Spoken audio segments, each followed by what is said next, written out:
Give it up for her, and here she is. You're up. All right, well, I'm Maggie Miller. I work for the Burlington Fire Department. I'm 33. I've only been doing this for about 3 years. It was something I got into a little bit later. I'm a firefighter and a paramedic, as everyone is at the department. So those are just a couple of the requirements. Straight out of high school, I moved to Colorado Springs. I grew up in New London. And I have a 4-year degree in anthropology. And does anyone in here know what anthropology is? Exactly. No, a study of people, places, things, old, new. So I didn't really get a career in that, but I apply it to what I do today. After about 5 years in Colorado, I had my first kid, and we decided to move back home to Iowa. And when I moved back here, I started working at Great River just as a rehab technician, helping with people who are injured.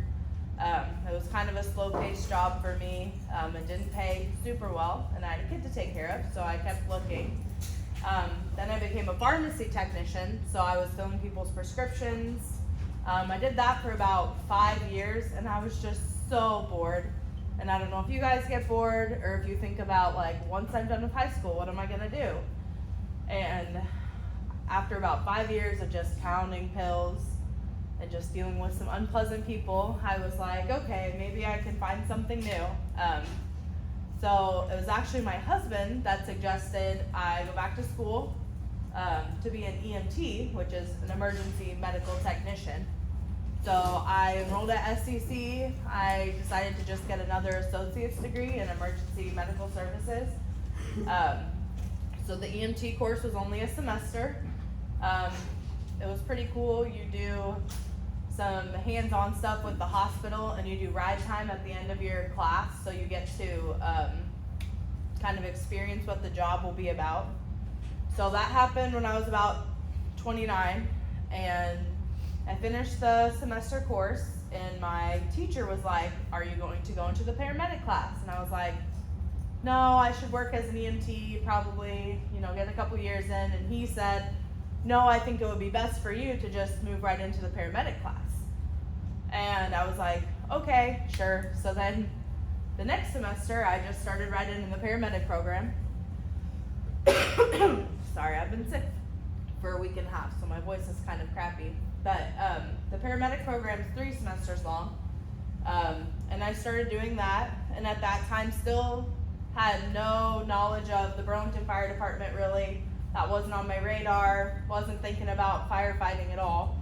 I just thought, wow, I want to be a paramedic, because you get presented with this idea that I'm going to go to work and each day is going to be different. Like, yeah, you have your regular chores, but if I was at work right now, the tones drop, someone's having a heart attack, 3 blocks away.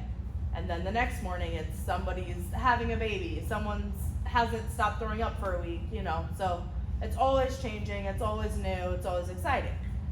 So paramedic class was pretty challenging, because at that time I had two boys, and then I ended up being pregnant with my daughter. So I was pregnant all through my paramedic class. And Jim Steffen, the teacher, was really supportive. With all of that, there was a lot of studying, but honestly, there was a lot of support to help you through it. So then at the end of the paramedic class, you have to do quite a few hours of ride time to get licensed as a paramedic, or certified, I should say. So this time, I decided to do my ride time at Burlington Fire Department, because they take paramedic students in, you do your ride time on the ambulance. So I started doing my ride time there, and it was really cool. I liked the medical calls, and then the guys would be like, hey, we're hiring, you should get on the department. And I was like, nah, I don't want to be a firefighter, I'm not about that life, no thanks.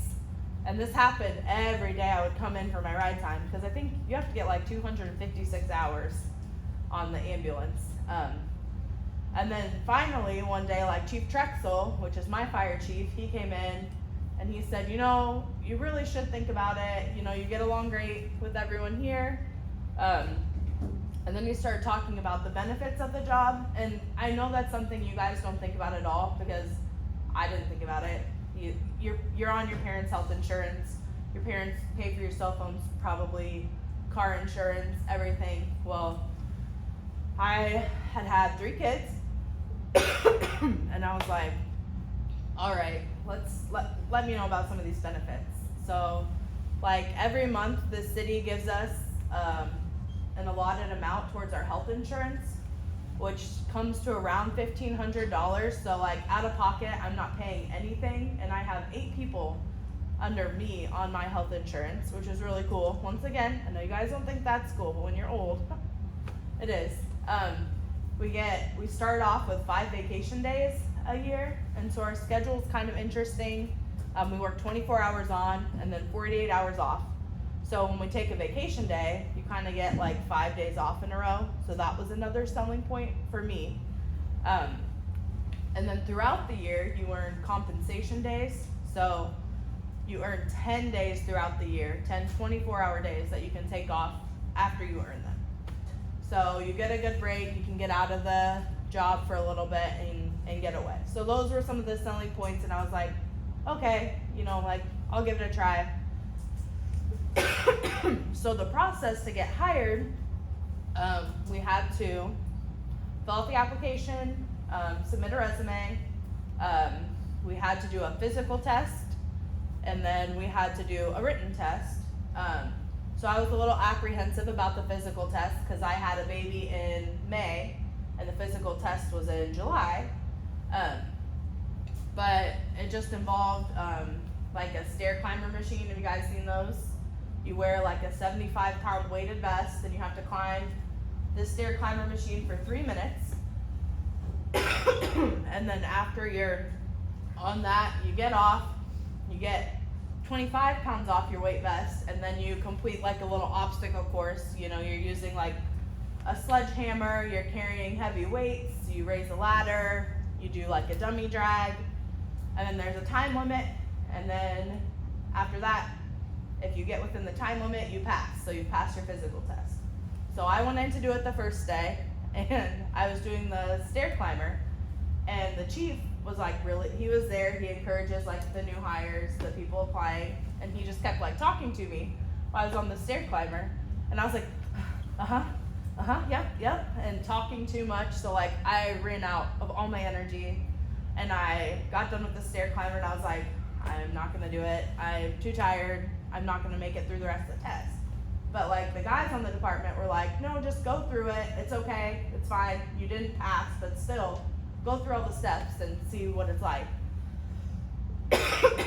So I finished the rest of the test, and so I think with that I was like a minute behind the time to pass. So that next week I was kind of defeated, like, okay, maybe I shouldn't do this. But I went to the gym every day, threw weight vests on, and did stair climbers over and over and over and over. And so then the next time I took the test, I got up on the stair climber, Chief was next to me, and I said, will you please not talk to me this time? And he was like, okay, sorry. And I got through the whole thing under the allotted amount of time, and everyone was super excited for me, and it felt really great. So that was a big accomplishment, passed the physical test, then went on and took the written test, which wasn't really hard. It's kind of like a lot of logical questions, like, sorry, I have been sick, like I said, for a couple weeks. Logical questions, they'll give you a map and say, what's the best way to get here? And you literally will just follow the streets, and so that was all my steps I took to getting hired. So then once I got hired, you have what they call your probie year, and it's kind of your first year on the department, and you kind of get all the dirty jobs, like you got to pick up after people and do the dishes, and you're kind of expected to answer the phones and all that kind of stuff. So that gets old. But then after your first year, the work splits out more evenly again, and you're like kind of one of the team at that point.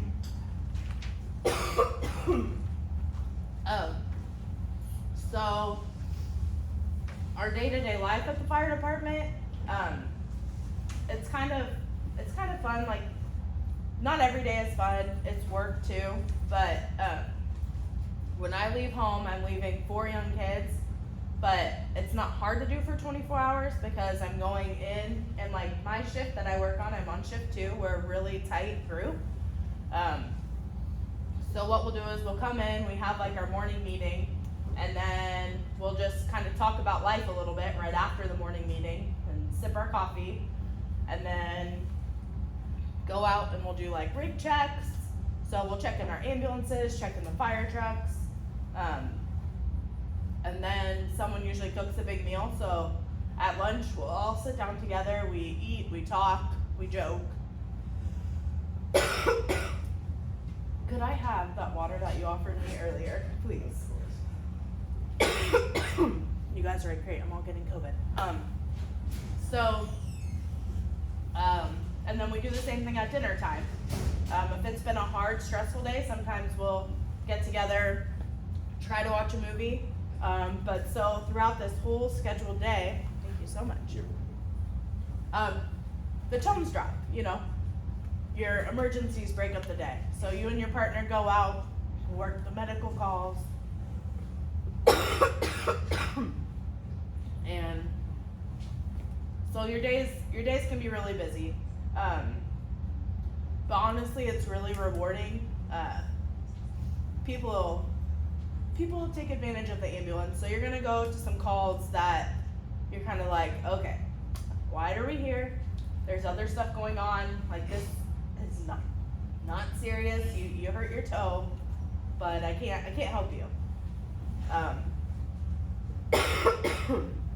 But then you get the calls where a mom calls because like her 2-year-old's not breathing well, wheezing, you know, chest retractions, which means like they're breathing and you can see in between their ribs kind of because they're working so hard, and the mom's panicked and she doesn't know what to do. And so you go in and you treat the patient, her baby, you know, and she's panicked, so maybe your partner can kind of help calm her down, and you know, you can get that baby medication so he can breathe better, like I'm gonna need here when I'm done with this. And those are the really rewarding calls where you really, like, you finish the call and you just know you made a huge difference to someone. You know, we've shown up on scene, people are doing CPR, no pulse, you know, and on TV shows, they get those people back a lot. But in real life, that's not the case. It's not what happens. It's pretty rare. So when you can get someone's pulse back and get them back to the hospital alive, like, that's a huge win.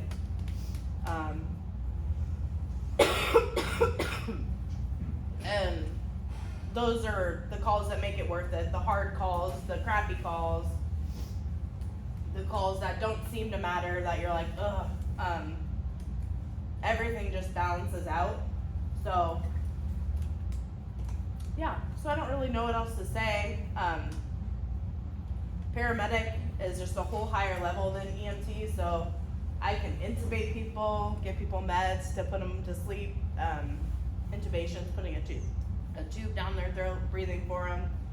A lot of really good skills that I use. Yes. So when you joined, like, what were the jobs that you held at the agency? What you? Like, what are some of the other jobs you did, like, in the, like, fire, the EMT? We kind of do a little bit of everything, I guess. Like, it's kind of hard with this one because there's only a couple jobs. So, like I said, we're firefighters and paramedics. So everywhere I go, I bring my fire gear with me. Like here, if we would get a medical call, I'm off the ambulance while I'm here. But if we get a fire call, I would just leave because fires are hard, they're hot, it's a lot of work. And like my team needs me, my family needs me on the fire. So that's the other side of it, is the firefighting, and I didn't really go into that. So we talked about being a paramedic, and that's awesome. So now let's talk about being a firefighter. Because as I said before, that's not something I wanted to do. But it grew on me. So they train you once you get hired. We do drills probably weekly, of different scenarios, or we throw ladders, practice getting into our gear, getting it off, going on air, just as quick as we can. Because on a fire scene, like, time is what matters. This day and age, all the new furniture we have, everything's so synthetic that it burns really fast. So, you know, you're talking 30 years ago, a room and contents would take 15 to 20 minutes to be fully involved. And now it's 3 to 4 minutes because everything's fake materials. So, like, when we pull into a fire, we want to get our hose off the truck and in and put water on the fire. Our goal is usually within a minute or two. So that takes a lot of training. Well, they started doing something new at the department, because I'm sure, as you guys know, like, each teacher you have kind of teaches you something different or in a different kind of way. That's the same at the fire department. Well, they started sending us to an academy in Champaign, Illinois. So that was 7 weeks, and I went in 2021. So my daughter was 10 months old, and we'd go Monday through Friday, come home on the weekend, and then go back. And it was the hardest thing I've ever done in my life. It probably would have been easier had I been 23, but we got up early, and they would have us do physical workouts in the morning for an hour, and then we would do some classwork, learn more about firefighting, fire behavior, protective equipment, hose lines, and then we go out on the training grounds, and they would drill us. So the very first day I was there, I went into live fire, and I had never done that before. They put us in these buildings, we're in our gear, we're on air, and there's just these pallets on fire, and it's so hot, and they're like, do push-ups, and we're like, I'm like, what? Like, I don't even do push-ups outside of fires. Like, I don't like push-ups. No. So here's my whole group of people, 10 of us, just doing push-ups in all of our gear by a fire, and we're just like, what is this? And so that's how the next 7 weeks went. It was hard. It was really hard, but it was really cool. I didn't know I could do that, and going to the academy showed me that I could. I can climb in a 3-story window and bring out a person that weighs 300 pounds by myself. Like, they've taught us different tactics and stuff to do those kinds of things. So that's how we do our firefighter training and that part of the job. When you joined the agency, how did it affect your life or your family's life? So it was an adjustment because I was working Monday through Friday, 9 to 5. So my husband and I knew it would kind of be a little more stressful, because now you're talking one day of the week, like, mom's not there at all. But he is really supportive, and I have a good support system, like with my mom. So if I need help with the kids, getting them somewhere, she'll help. The kids do okay with it. My older boys are 9 and 7, and they understand, like, oh, mom's a firefighter. Like, they think that's pretty cool. They don't mind that I'm gone. The younger ones, so I have a 3-year-old daughter and a 1-year-old. They don't get it. They don't know what I'm doing. They just know that I'm gone. When I get in my uniform, my 3-year-old gets really clingy because she knows I'm leaving. So that can be really hard. My 1-year-old doesn't really know what's going on either. So it's basically the 3-year-old that makes it a little tough. But we've adjusted well, because I feel like I work 24 hours. So I leave in the morning at a normal time, and I get home the next morning, like right before school. And then I get the next 2 days, and I'm home with them the whole time. So to me, it seemed with this schedule, I'm actually kind of with them more than my regular 9 to 5 job where I was gone all week long. So that's family life, being in the department. So yeah, I'm sure I've left out about a million things, but if you guys have any questions or anything like that, I am more than willing to answer. Yes. What is one of the roll calls you have to go to? There's been a couple.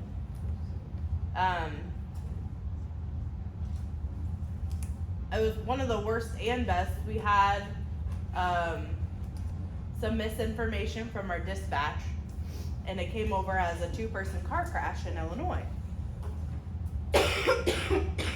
And so we jumped on the ambulance and headed that way. Well, as we're going, like, more information's coming across the radio. Oh, it's only one person car crash. And then we hear, well, the vehicle's turned over in a river. And we're like, what? You know?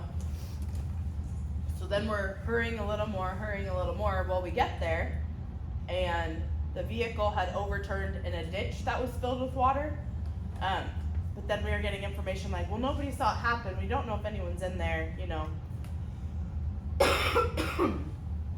But, so on that call, we had an engine come over across the bridge too with the ambulance. And there was someone in there. They were feeling down in there, and someone grabbed one of my guys' arms. So they knew someone was in there. There was a dog in there. They got the dog out. They used some of our equipment to cut the doors off. And they pulled this guy out, and he did not look good. Like, we were all kind of like, ooh, like, this isn't, he's probably not going to make it through this. So we worked together. We had to pull him up the side of the ditch, like where the water was, then the bank, and then get him up here. But we got his pulse back, and then I was going to intubate him like I was talking about. And he opened his eyes, and I was like, hello? Can you hear me? And he just started talking to me like nothing had happened.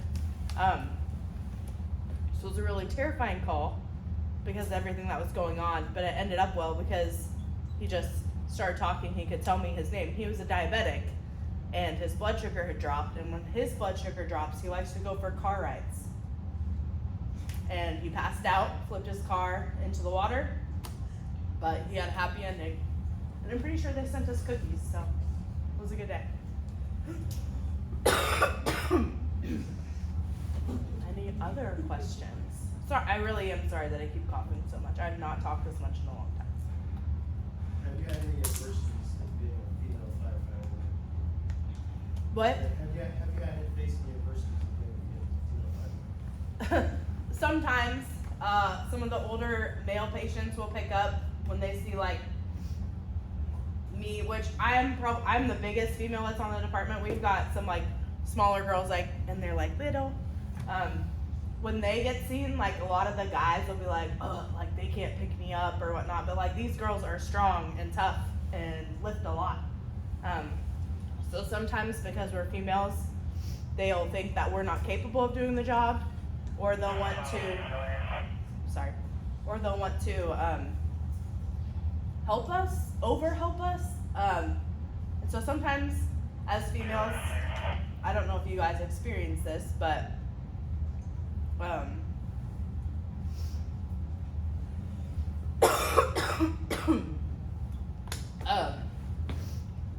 when you start doing something and it looks like you're struggling, like guys will just like pour in and be like, oh, let me help you, like but sometimes it makes us look bad because it's like, no, we can do it. You didn't hop over here to help Bobby, like I can do it too.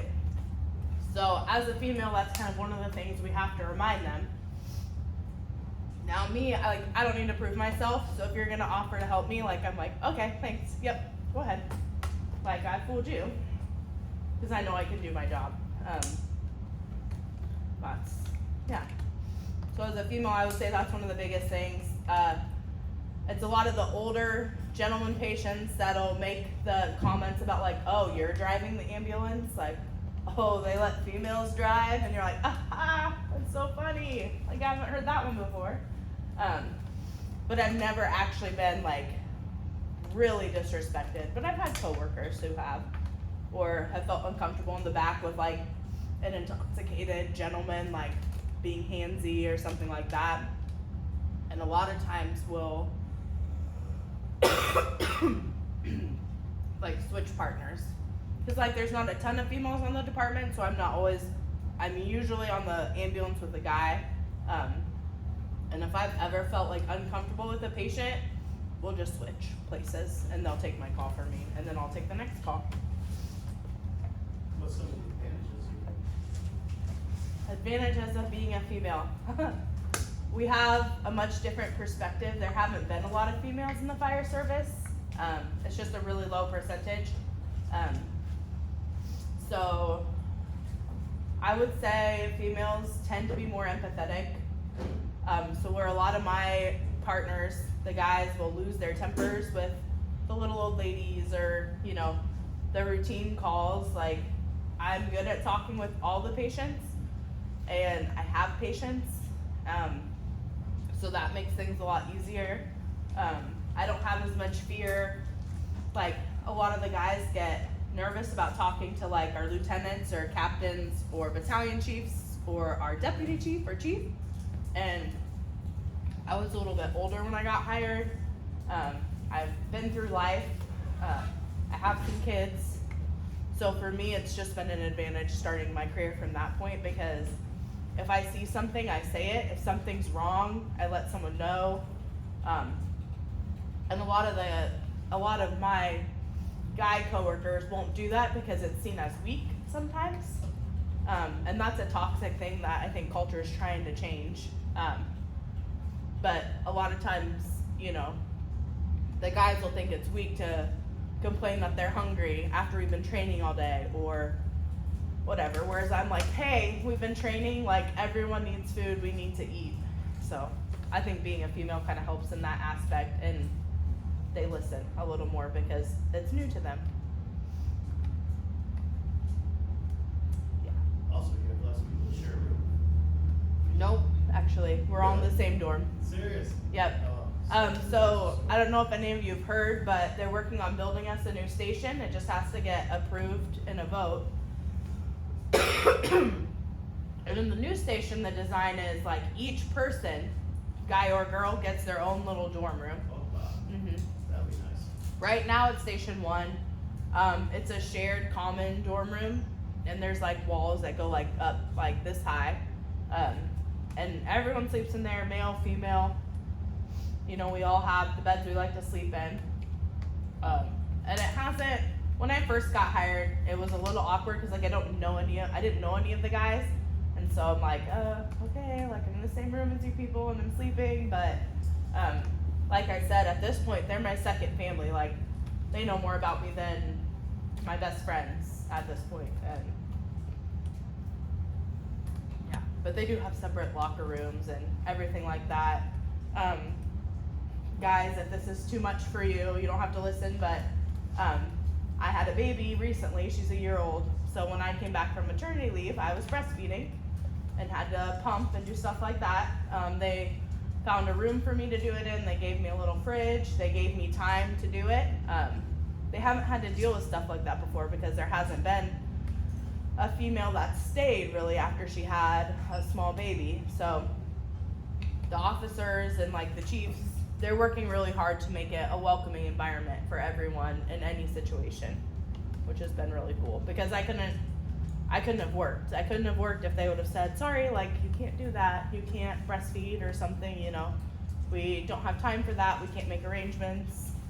I would have had to go somewhere else. But luckily there are laws to protect us from that stuff too. Yes, there are. Can you talk a little bit about how the fire department and police department work together? Yes, sure. So, a lot of times the police will get to the calls first, especially serious medical calls, or maybe they've had to detain someone and they need to get them checked out. So we work together on the scenes a lot. They'll go in and make sure scenes are safe if there's something domestic going on. Traffic accidents, they'll usually protect us from the traffic coming, set up stuff. And I've even had, you know, police officers help me when I'm short-staffed and we had all other ambulances out, all other engines out. I would say it's like a running joke that police officers and firefighters don't get along, but I don't think in Burlington it's such an issue. We have a really good working relationship. Yeah, so I usually run into the same crews when I'm on shift at night, and you know, it's kind of the same, I think, extended family when I think of the police department and the different ways we work together on scenes. They've gotten people out of house fires before we've gotten there before. Like, you know, they're doing what they can to help too. Our missions are the same, is to protect and serve pretty much. So if you had to choose a different career, what would you look at? A stay-at-home mom. No, because in all honesty, I have the education and I have the resources that I could go do something else. I like where I'm at now, so I haven't really thought about it, but I don't know. Lawyers make quite a lot of money. I think I could do that because I'm good at arguing and good at proving my point and good at not getting too hot-headed. So I thought about being a lawyer, but I like where I'm at now, and it's a good fit for my family right now. And as the longer you stay on, the more benefits and days off and stuff you get. So I don't know what I would do. I would figure something out though. I've heard a repeated theme while you're talking, it's calling the family. What? I've heard a repeated theme that as you're talking about how you keep calling the fire department your family. Yeah. I think that just comes from, you have to think all these calls we go to, like you asked me what my worst call was, but just the range of emotions you go through on these calls, like sometimes you get on scene and you're seeing something horrible and your face is just like blank and you're like, I don't know what to do. I completely forgot all my training, like what's happening? And your partner's like, it's okay, let's go. And you figure it out and you save that person, and then after the call you guys talk about it. I don't know. I text some of them if I'm having a bad day and I need to vent. But you have to think like 1/3 of my life I'm spending with the guys, and then there's one other girl on my shift now. Eating with them, talking with them. 1/3 of my life. So that's why I refer to them as family now. And that's why I said, like, some days when I don't want to come to work, because it happens to everyone, I'll look at the schedule and I'll be like, oh, okay, well I have like 5 besties at my station that day. And so even though I don't really want to be at work, I go and I'm surrounded by people who care about me, even though they give me a hard time, tease me or whatever. And we get through the day because, a lot of times they're feeling that way too. So that's why I look at it as a family. It's been way different than any of my other jobs with my coworkers. And once again, I think it's just because we're so close, so personal. Everything we do, you're just really vulnerable in all these situations, and you just learn to trust these people with your life. Like, I'm going into a fire with you. If something hits me in the head or I pass out, like, I'm trusting you to pull me out so I can go home to my family, and they're trusting me to pull them out. It's a big thing. And yeah, so I think that's why I refer to them as family, is because they really are at this point. That's why police do the same. Yep. Figures you're in life and death situations. Yes. What's the green equipment you have on the ground? What? The green thing. These? Yeah. These are just my trauma shears. These will cut through anything. So there's kind of a joke. When you first become a medic, you literally bulge your pockets out with stuff. You'll bring tape and a knife and everything you could possibly need. And then as you've been a paramedic longer, you kind of lose some stuff. Well, I stopped carrying these around. And when I did, the next 5 calls I had, I needed them. I had a guy thrown off a UTV, couldn't find scissors to cut his shirt off, his pants off. Had cardiac arrest, couldn't find scissors to cut off his shirt. This was at a restaurant, and the chef handed me this giant fillet knife. I'm like, no. And my partner that I was with is a girl, and she had been hired within the year, so she still had her pockets all stacked with stuff. So she had the scissors. So now I always have scissors and pens, but no, these will cut through everything. So that's why I wear them. It's easy access to someone when you need to see if there's any other injuries, or if you need to put defibrillation pads on them or anything like that. It's kind of like white cops straight by. Yeah, exactly. Of course, one time I needed my pocket knife a week earlier. Exactly. That's exactly what happens. Or even in the ER, after we bring a patient in, the nurses will be like, do you guys have scissors? Do you guys have scissors? Because they know that we carry them. But no, that's a typical med call. We have a really good working relationship with the emergency department most times. We'll bring our patient in.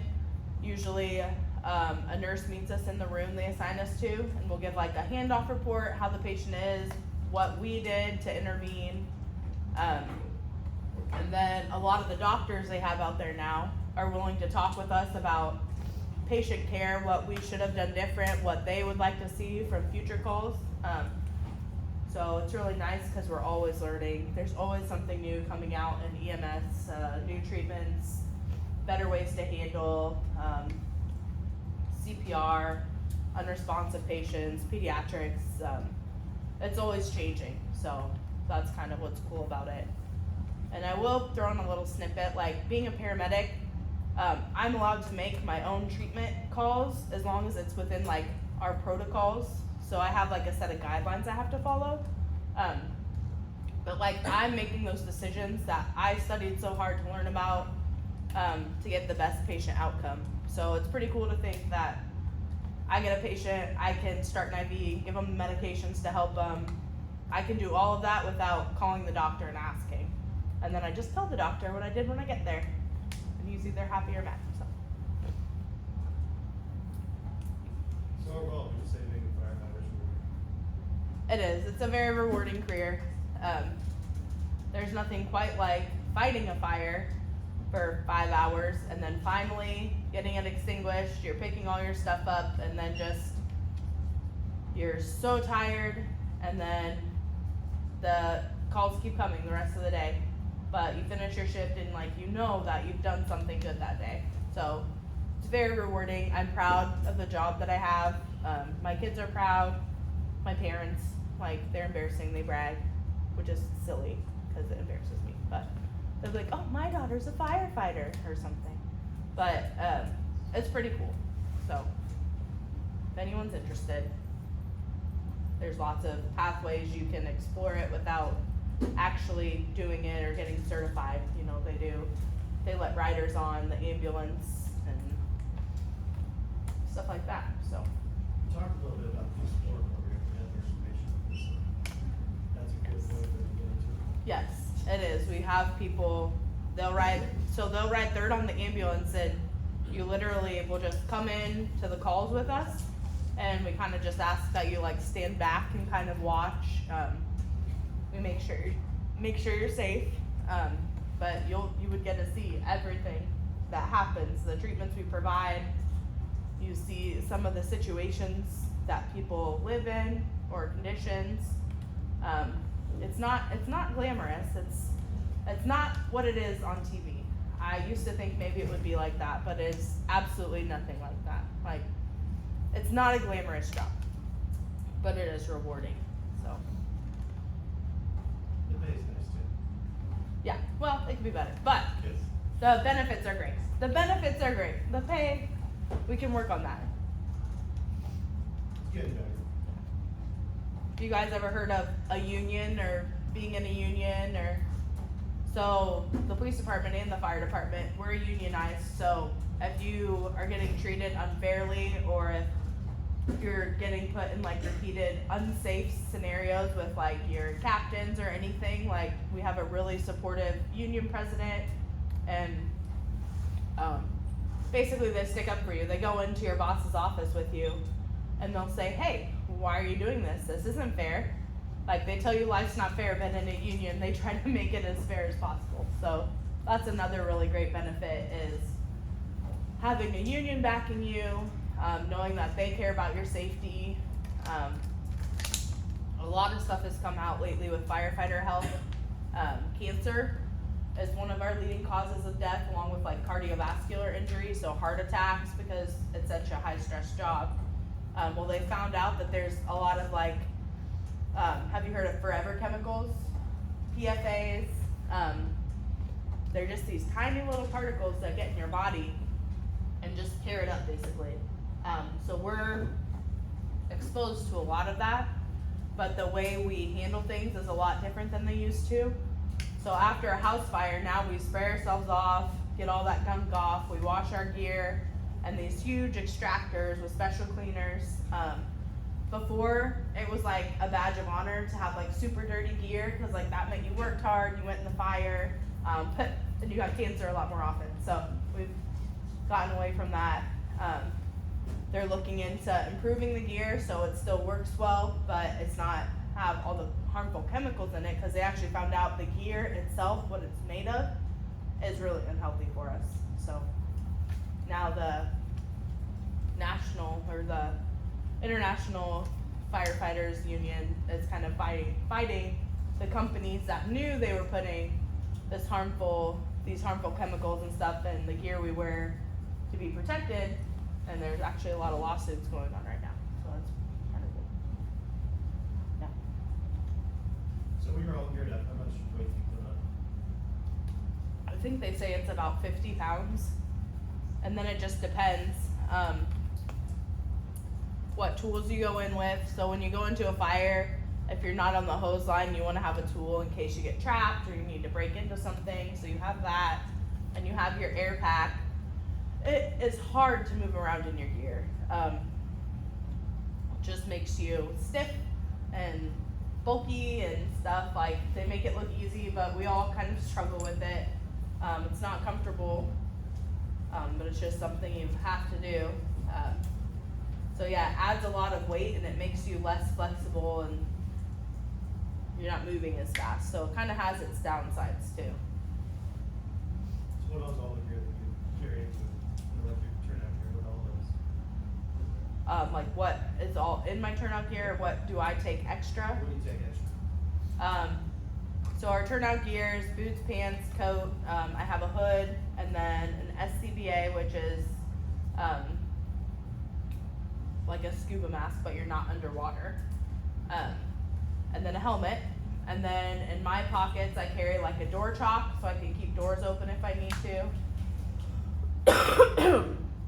I carry a really long piece of webbing, and that makes it easy. Like if I find a victim in a fire, if they're bigger, to get some leverage behind them and pull them. If they're little, you don't really need it as much. I don't take too much extra. Flashlight, it's kind of the same thing. I think as you do it more, you realize the things you really need when you go in.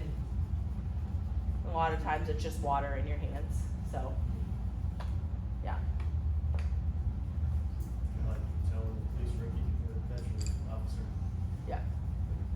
Yep. Barely has anything on it. Yep. Exactly. What is that one call you hear that when it comes out, just makes you go, Like, I don't want to go to this. yes. There's a couple of them. A lot of times it'll come across, the call will drop and it'll be like, male complaining of leg pain for the last 2 weeks. And you're like, really? It's 4 a.m. Your leg's been hurting for 2 weeks? And you're calling now at 4 a.m. in the morning? Like, what are you doing? So I think those are the defeating calls, when someone's been sick or just like, oh, okay,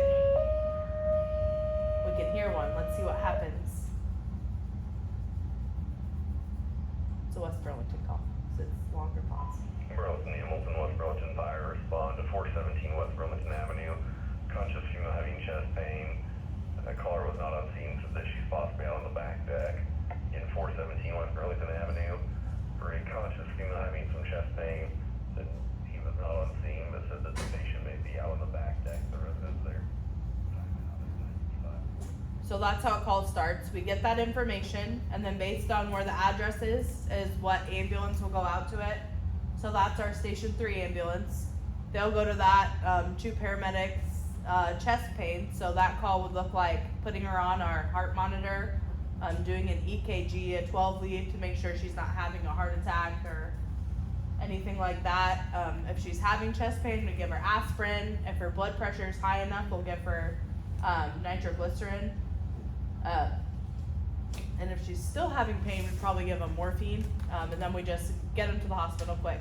So that's your typical chest pain call. It's all just kind of a formula that all just builds off of itself. Right now, Station 3 is in the old Aldi building on Mount Pleasant Street. I noticed that was West Burlington. I didn't think that you guys worked hand in hand with West Burlington. We cover all their medic calls because their volunteer department is just EMTs. So we do all the medic calls. They do their own fire in West Burlington, and we come for aid. Also, But- earlier you mentioned about the little bit of like, can you explain how we do that? So yes. So Henderson County is right across the bridge. So our ambulance covers all of Henderson County. So there are times it can take us 30 minutes to get to someone who is having a true emergency, which really sucks because that's a lot of time. And then you have to think too, if it comes over and it says like possible stroke. Who knows what a stroke is in here? Can you explain it for everyone? You can't? No? What about you? You're not gonna look at me now? So a stroke's usually, there's two different kinds. We'll just talk about one. A clot in your brain, blocking blood flow. So a lot of the symptoms are like facial drooping just on one side, weakness, slurred speech. Strokes time is key. You want to get to them and you want to get them somewhere that can give them medication, hopefully, to unblock that, or they'll do surgery. So if we have to go to Henderson County for a stroke, we have to make the decision, okay, it's gonna take us 25 minutes to get to this patient. Is this a true stroke? We don't know, we're not there. The information we get is good, it's not good, who knows? Sometimes you have people tell you someone's having a stroke and it's just because they just woke up from a nap and they're just out of it. So when there's situations like that, we put med force on standby, because if we get there and they're having a true stroke, that patient needs to go to Iowa City or Peoria, and only the helicopter can get them there in time so they don't have like irreversible damage. So it kind of sucks because you put med force on standby, so they get all ready, they get their helicopter set up, and maybe you even have them fly, which means they're gonna go over to where you are. And then you get there and the patient was just sleepy or had low blood sugar or something. So the Illinois calls are hard because you're just you and your partner, and you kind of feel like you're all alone out there. You do have a lot of volunteer help, and extra hands can be helpful with like lifting and carrying, but it's not so helpful with like your treatment stuff. And if someone's having,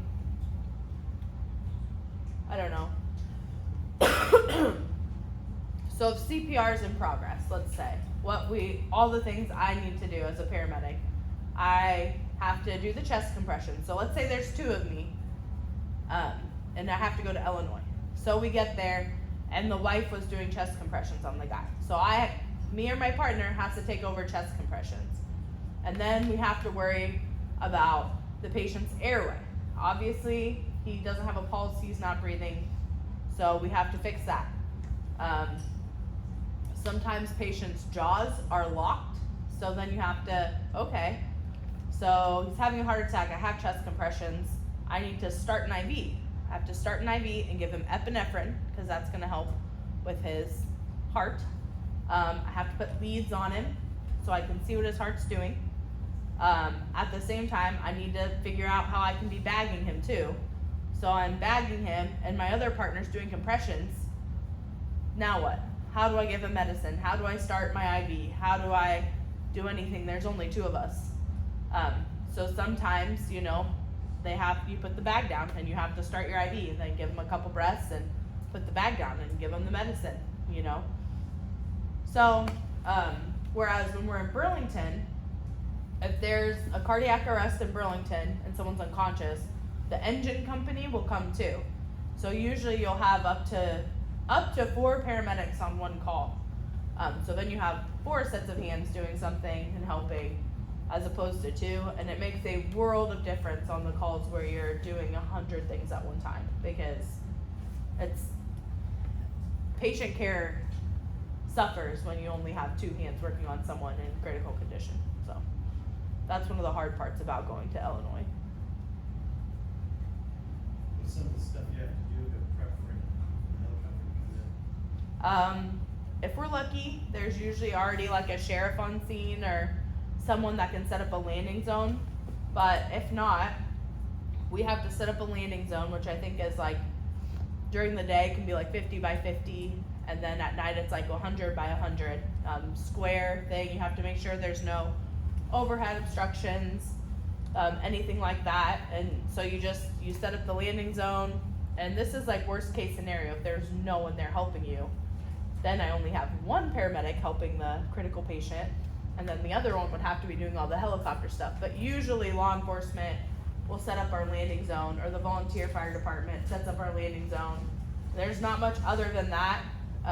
They'll see them in. You just have to make sure people are not stupid, and go near the helicopter, because it keeps its blades going that whole time, which can be dangerous. So it's not, I used to think it was a lot harder, but getting a helicopter to land isn't too bad. There's plenty of places with wide enough areas to get them down. And that's kind of cool. You kind of feel pretty cool when you're calling a helicopter into a scene and see them land, and it's relieving, because then you know that patient that's super critical isn't going to be your problem much longer. Not your problem, but you did your best, and then you get to hand them off to someone else. But I do have a funny story about the helicopters. let's hear it. We got called to a guy passed out at Curry, Mount Pleasant, in somebody's yard. By the time we get there, I found the guy staggering down the street. He's starting to act like a jerk. He's getting about that time. The helicopter flies over. I get on the radio. I locate him. I act like I'm on the radio. I located him. We don't need the helicopter anymore. You can call him off. The subject's gonna calm down now. The guy's like, "Call the helicopter," and he instantly put his hands behind his Oh, back. goodness. Yeah. It just happened to be flying back at the right time. We do. We're pretty respectful of patients, but sometimes you do a little bit of mind tricks. Like, I have a guy that has put a sticker that we're supposed to put like on their limbs to watch their heart. He put it on one guy's head and said, "Okay, now I can tell if you're lying now." And this guy believed him, so he's like, "Did you take any drugs?" And the guy's like, "Yes." And just stuff like that. You can kind of tell who you can get away with, but not generally. It's not something we do, but. Do you find that they're more honest with you than they are with police about drug use? Yes. So we like to tell people, like, you're not gonna get in any trouble with us, but we need to know if you took something and what you took so we can give you the best help. And a lot of times, I didn't take anything. Well, then they'll pass out again, and then we'll give them like Narcan. Has anyone heard of that? So it reverses opioid overdoses. So you'll hear a lot about like prescription painkillers people OD on, heroin, fentanyl. So this medicine that we give specifically overrides what they took. So if you wake up after I give you Narcan, you most definitely did take something, because it wouldn't work if you didn't. And people will still just straight up, "No, I didn't take anything. Didn't take anything." And I'm like, so yes and no. I guess one of the struggles of working with the police department sometimes is we have different priorities. Like, you're really worried about like safety, and we are too, but at the same time, sometimes when the police officers can be intimidating to someone who's been arrested multiple times, or and that makes them like more panicked and more anxious, and the police officers, that sometimes they want to get their point across too. Well, it's better, like, I've kind of just been like, "Can you just stop talking, please go over there, let me take care of the patient." Like, they're calm with me, they're being respectful, it's a different vibe, and then it works out better. So sometimes in that aspect, yes, and I don't even know technically the law about that. I don't even know if I can tell them to back off, but I do. So I guess when I get in trouble, we'll find out. That's mutual respect. Yeah. But they get worried too. They just chased someone 3 blocks, finally got him, got handcuffs on him, maybe had to tase him or something. Well, now my job as a paramedic is to make sure that person's okay. So like, their relationship that they just had with the officer was not a good one. You know, they were fighting, they were escaping, running, chasing. Well, now I'm here to make sure that person's okay, and that person's my patient no matter what they did. So, if they're being calm, cool, collected, and respectful with me, oftentimes they'll say, I need you to uncuff them so I can treat them in the back of the stretcher. Like, this is a medical emergency, like, they've taken something that's driving them nuts, like, they need help. And a lot of the officers are like, oh, I don't know, we shouldn't do that, like, and I'm like, it'll be okay, like, let's just uncuff them so I can treat them.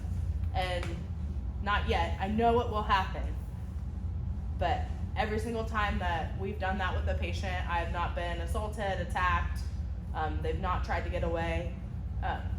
I'm there, they can tell I'm truly trying to help them, I'm worried about their injury they got, I'm listening to them.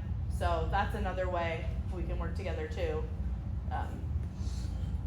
And there's been plenty of times where they don't calm down with me, and so the handcuffs do stay on. If they do stay on, an officer rides with us in case, I'm sure you guys have seen in the news, positional asphyxia with some officers, like they'll get cuffs on and then they'll put them like on a stretcher face down with other paramedics. Well, these paramedics left this guy face down and he's suffocated. Like, we can't have that. Like, that's not gonna happen. They could start having a seizure with the handcuffs on, and if the officer's not in the ambulance with me, I can't get those handcuffs off and I can't treat my patient. Like, so if they stay handcuffed, an officer always comes with, so that I can get the handcuffs off if I need. Yeah. Thank you so much, guys. Any other questions? That was a long time. That was excellent. Thank you. Oh, was it? Oh, gosh.